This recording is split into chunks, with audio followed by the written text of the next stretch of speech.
Hoy vamos a meternos de lleno en una de las transformaciones legales más profundas de la historia reciente de Chile. Hablamos del giro de 180 grados que dio su sistema de justicia penal.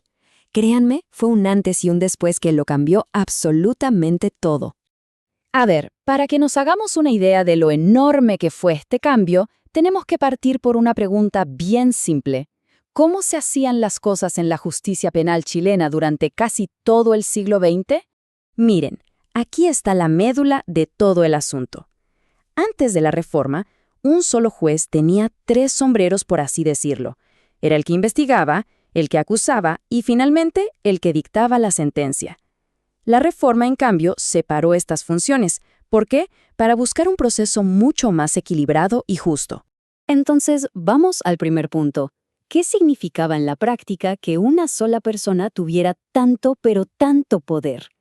Echemos un vistazo a cómo operaba ese sistema antiguo. A este modelo se le llamaba sistema inquisitivo. Y bueno, el problema salta a la vista, ¿no? Si el mismo juez que se encarga de buscar las pruebas para una acusación es después el que tiene que decidir si la persona es culpable o inocente, ¿dónde queda la imparcialidad? Era literalmente ser juez y parte desde el minuto 1. Y ojo, que esto no era algo menor o que se dio por casualidad. Una reforma del año 1927 lo dejó escrito en piedra, consolidando esta estructura y dándole a una sola figura un control casi absoluto sobre el destino de una persona, de principio a fin. Pero claro, un sistema así, que era una herencia directa de la época colonial, tenía los días contados. Las grietas en sus cimientos se empezaron a hacer cada vez más grandes, hasta que el clamor por un cambio profundo ya no se pudo ignorar.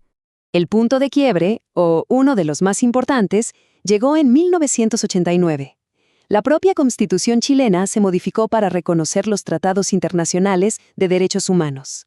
Y esto, por supuesto, chocaba de frente con un sistema procesal penal que se había quedado totalmente en el pasado. Las falencias se hicieron evidentes. Y hay una frase del jurista Klaus Roxing que lo resume de una forma brillante.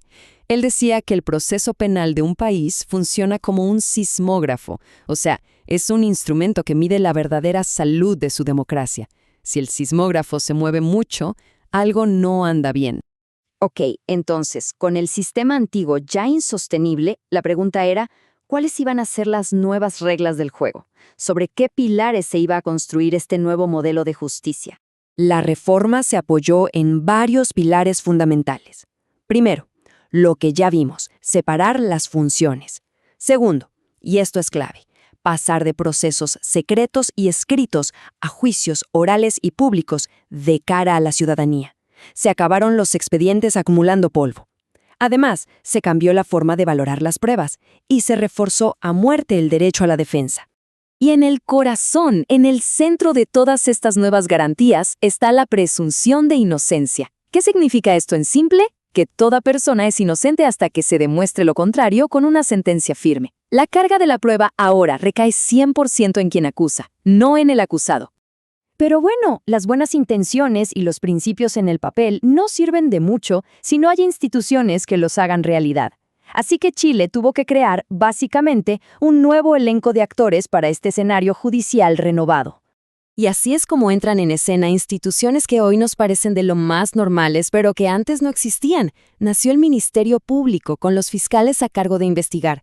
Se creó la Defensoría Penal Pública para que nadie, sin importar su situación económica, se quedara sin abogado. Y por supuesto aparecieron nuevos jueces y tribunales con roles muy específicos. Ahora, hay que ser claros. Un cambio de este calibre no se hace de un día para otro. Imagínense el desafío. La última parte de esta historia es entender lo monumental y complejo que fue poner todo esto en marcha. La estrategia fue muy inteligente. En lugar de cambiar todo el país de golpe, la implementación se hizo por etapas, a lo largo de 5 años. Se partió por algunas regiones, se aprendió de los primeros desafíos, se ajustaron cosas sobre la marcha y así se fue avanzando gradualmente hasta que finalmente en 2005 el nuevo sistema llegó a la región metropolitana. Al final, toda esta tremenda transformación nos dejó un sistema de justicia sin duda más transparente y mucho más respetuoso de los derechos de las personas. Pero también nos deja con una idea dando vueltas, que los sistemas legales nunca están terminados, nunca son un producto final. Y eso nos lleva a la reflexión final. ¿Qué significa para un país estar en el fondo en un estado de permanente evolución jurídica? Una pregunta para seguir pensando.